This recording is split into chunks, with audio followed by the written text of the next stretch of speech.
नमस्कार दोस्तों, मैं हूं प्रतीक। स्वागत है आप सभी का मेरे चैनल पर। इंडियन रोड्स लापरवाह ड्राइवर्स और लापरवाह अथॉरिटीज़ का घर बन चुका है। यहाँ पर ना तो गाड़ी चला रहे ड्राइवर्स को किसी चीज़ से कोई फर्क पड़ता है कि वो कितने स्पीड में गाड़ी चला रहे हैं, किस तरह से गाड़ी चला रहे हैं, और खुद के और दूसरों की जान को खतरे में डाल रहे हैं। और ना ही अथॉरिटीज़ को फर्क पड़ता है कि लोग रोड्स पर क्या कर रहे हैं। वो किसी भी तरह से लापरवाही करते हुए दूसरों को हिट करें, दूसरों की जान जाए, कोई फर्क नहीं पड़ता। ये वीडियो देखिए जिसे रिसेंटली राजस्थान से मिस्टर पीयूष ने शेयर किया है। यहाँ पर हुआ क्या कि भाई अपने कार से सिटी के अंदर वाले रोड से होते हुए जा रहे थे और इसी गाड़ी के जस्ट पीछे आपको एक टाटा एस भी चलती हुई दिख रही होगी, जिसके ऊपर बड़े बड़े लोहे के एंगल्स लोडेड हैं। और वीडियो में देखकर आपको साफ पता चल रहा होगा कि इसके ड्राइवर ने किसी भी सेफ्टी मेजर्स को फॉलो नहीं किया है। जिस तरफ ये लोडेड है उसी तरफ ये एस झुकी हुई है। अब होता क्या है, थोड़ी दूर आगे चलने के बाद जब डैश कैम वाली कार एक स्पीड ब्रेकर पर स्लो होती है तो ये इसका ड्राइवर पीछे से आकर अनकंट्रोल होते हुए डैश कैम कार को हिट करता है, जिसके बाद इसके ऊपर लोडेड ये लोहे के एंगल्स नीचे गिर जाते हैं। यहाँ पर हम वीडियो को थोड़ा सा रिवर्स करते हैं तो आपको चीज़ें काफ़ी हद तक क्लियरली समझ में आ रही होंगी कि टाटा एस का ड्राइवर जो है उसका बिल्कुल भी अपने गाड़ी पर कंट्रोल नहीं था। ये सीधा आकर डैश कैम वाले कार को हिट करता है। ये ब्रेक भी नहीं लगा पाया है और ये जो लोहे के एंगल्स हैं वो इतने ज़्यादा भारी थे कि टक्कर होने के बाद और गाड़ी का स्टीयरिंग लेफ्ट घूमने के बाद इसका राइट साइड पीछे वाला हिस्सा कुछ हद तक ऊपर उठ गया है। फॉर्चुनेटली यहाँ पर एस की स्पीड कम थी और ये एंगल्स सीधा सीधा कार में नहीं घुसे, वरना कितना खतरनाक सिचुएशन क्रिएट हो सकता था वो आप बहुत अच्छी तरह से जानते होंगे और कई बार आपने देखा भी होगा। इसी के साथ इसके आसपास कोई बाइक वाला चल रहा होता तो हो सकता है उनको भी काफी मेजर इंजरीज आ जाती या फिर इसमें उसकी जान भी जा सकती थी।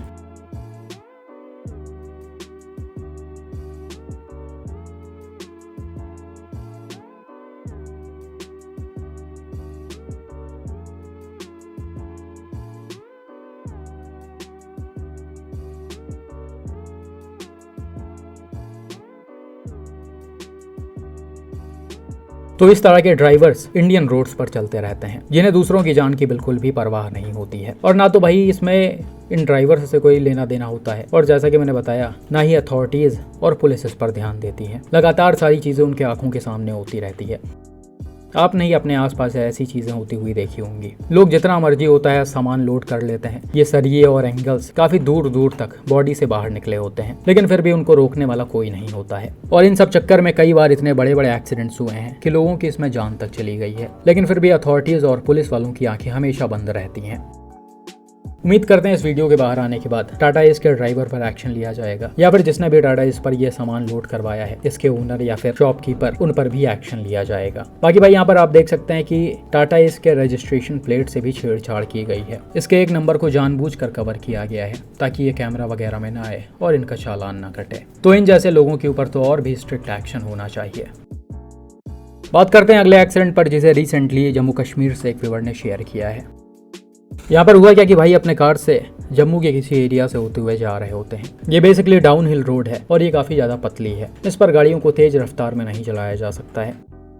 खैर होता क्या है, थोड़ी दूर आगे चलने के बाद डैश कैम वाले कार के आगे एक मारुति सुजुकी इग्निस चल रही होती है। हालांकि इसकी स्पीड भी कोई बहुत ज्यादा तेज नहीं है, नॉर्मल तरीके से लिमिटेड स्पीड में रखकर इसको भी चलाया जा रहा है। अब जैसे ही इग्निस थोड़ा सा आगे जाती है, पता नहीं कैसे अचानक से इसका ड्राइवर अनकंट्रोल हो जाता है और गाड़ी सड़क से नीचे उतरकर रोड के साइड में पार्क्ड एक वैगनार में घुस जाती है।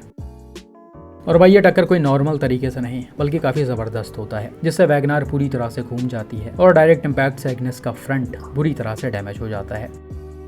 अब भाई यहाँ पर इग्निस के ड्राइवर का कंट्रोल कैसे खोया या फिर ये एक्सीडेंट किस वजह से हुआ उसे तो हम एग्जैक्टली नहीं बोल सकते, लेकिन वीडियो को जब हम थोड़ा सा रिवर्स करते हैं तो आप एक्सीडेंट स्पॉट से थोड़ा सा पहले ही देख सकते हैं। एक टेम्पो सामने से आई है जिसकी वजह से इग्निस के ड्राइवर थोड़ा सा लेफ्ट हुए हैं और इससे साफ पता चल रहा है कि इनका ध्यान सामने रहा होगा।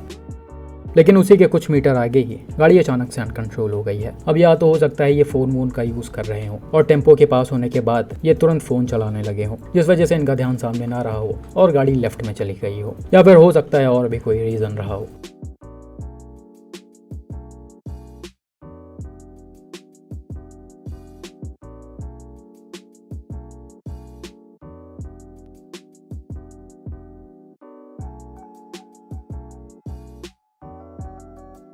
कह रहे यहाँ पर अच्छी बात ये थी कि इग्निस ज्यादा लेफ्ट में नहीं गई या फिर रोड के साइड में इस वैगनार को पार्क किया गया था। अगर ये गाड़ी यहाँ पे ना होती और इग्निस थोड़ा सा भी लेफ्ट में चली गई होती तो ये रोड से सीधा नीचे गिरती और उस सिचुएशन में कार में बैठे पैसेंजर्स को काफी ज्यादा नुकसान हो जाता। बाकी अभी इसके लोग सेफ होंगे, सिर्फ गाड़ी ही डैमेज हुई है। बिल्कुल ऐसा ही एक और एक्सीडेंट रिसेंटली महाराष्ट्र से मिस्टर अक्षय ने शेयर किया है। यहाँ पर हुआ क्या कि भाई अपने कार से मुंबई गोवा हाईवे से होते हुए गोवा की तरफ जा रहे होते हैं। ये एक 4 लेन हाईवे है जिस पर एक तरफ से गाड़ियां जा रही हैं और दूसरे तरफ से आ रही हैं। वहीं गाड़ियों की स्पीड भी यहाँ पर कोई बहुत ज्यादा तेज नहीं है। हाईवे के स्पीड लिमिट के अंडर ही गाड़ियों को रखकर चलाया जा रहा है। डैश कैम वाले कार की स्पीड करीब 80 किलोमीटर/आवर के आसपास है। अब डैश कैम वाले कार के जस्ट पीछे आप इस फोर्ड इकोस्पोर्ट को भी चलते हुए देख रहे होंगे जो एकदम से मिडिल वाले लेन में चल रहा है। अब होता क्या, थोड़ा सा आगे चलकर अचानक से ये फोर्ड इकोस्पोर्ट अनकंट्रोल हो जाती है और गाड़ी रोड के लेफ्ट में चलते चलते बिल्कुल राइट में आ जाती है और ये मीडियन पर चढ़कर इन पेड़ों को हिट करते हुए ऑपोजिट लेन में चली जाती है। अनफॉर्चुनेटली बिल्कुल उसी समय सामने से एक पिकअप आ रही होती है और ये इकोस्पोर्ट सीधा उस पिकअप को हिट कर देती है जिससे पिकअप भी अनकंट्रोल होकर सड़क पर ही पलट जाती है। अब भाई यहाँ पर भी वीडियो को हम थोड़ा सा रिवर्स करते हैं तो चीज़ें बहुत ज़्यादा क्लियरली समझ में नहीं आ रही हैं। शुरू में देखकर ऐसा लग रहा कि शायद ड्राइवर को नींद आ गई हो या फिर इनको झपकी वगैरह लग गई हो जिस वजह से गाड़ी अनकंट्रोल होकर ऑपोजिट लेन में चली गई और ऐसे ज़्यादातर केसेस में यही रीज़न होता भी है। लेकिन एक्सीडेंट के जस्ट पहले आप देख सकते हैं इकोस्पोर्ट कुछ गाड़ियों को ओवरटेक करते हुए आ रही है। इनफैक्ट इसके ड्राइवर डैश कैम वाले कार को ओवरटेक करने के लिए मिडिल से लेफ्ट में भी आ गए हैं, लेकिन जैसे ही ये डैश कैम कार को ओवरटेक करने ही वाली थी अचानक से गाड़ी अनकंट्रोल हो जाती है। अब भाई ना तो एसयूवीज के पहिए वगैरह फटे हैं ना ही कुछ और हुआ है जिससे ये अनकंट्रोल हो। और जैसा कि मैंने बताया कि वीडियो को देखकर ऐसा लग भी नहीं रहा कि ये ड्राइवर को झपकी या फिर नींद आई है, क्योंकि ये जस्ट पहले गाड़ियों को ओवरटेक कर रहे थे। हालांकि ऐसे पॉसिबिलिटीज हो सकती हैं लेकिन हम इसे दावे के साथ नहीं बोल सकते।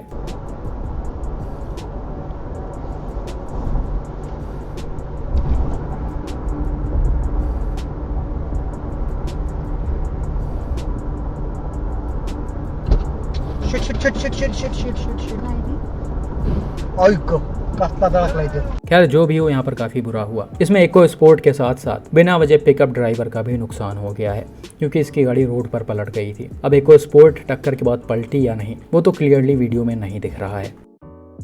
उम्मीद करते हैं कि इसमें बैठे पैसेंजर से सेफ हों। वीडियो को देखकर ऐसा लग रहा कि एक्सीडेंट के समय 2 लोग गाड़ी के फ्रंट सीट पर बैठे हुए थे।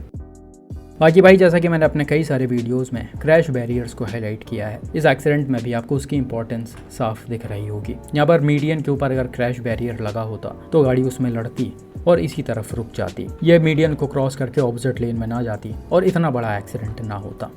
वो तो कहिए सामने से कोई और हैवी व्हीकल नहीं आ रही थी, वरना इकोस्पोर्ट के पैसेंजर्स को मेजर इंजरीज आ सकती थी या फिर उनकी जान भी जा सकती थी। साथ ही एसयूवी अगर किसी 2 व्हीलर से लड़ती तो उस सिचुएशन में भी चीज़ें काफ़ी खतरनाक हो जाती। तो गवर्नमेंट से और अथॉरिटीज से रिक्वेस्ट है कि जितनी जल्दी हो सके इन हाईवेज पर क्रैश बैरियर्स को इंस्टॉल करवाएं ताकि इस तरह के बड़े एक्सीडेंट्स अवॉइड हो सकें। बाकी भाई आपका इस एक्सीडेंट पर क्या मानना है और क्या लगता है कि इकोस्पोर्ट किस वजह से अनकंट्रोल हुई है, कमेंट करके ज़रूर बताएं।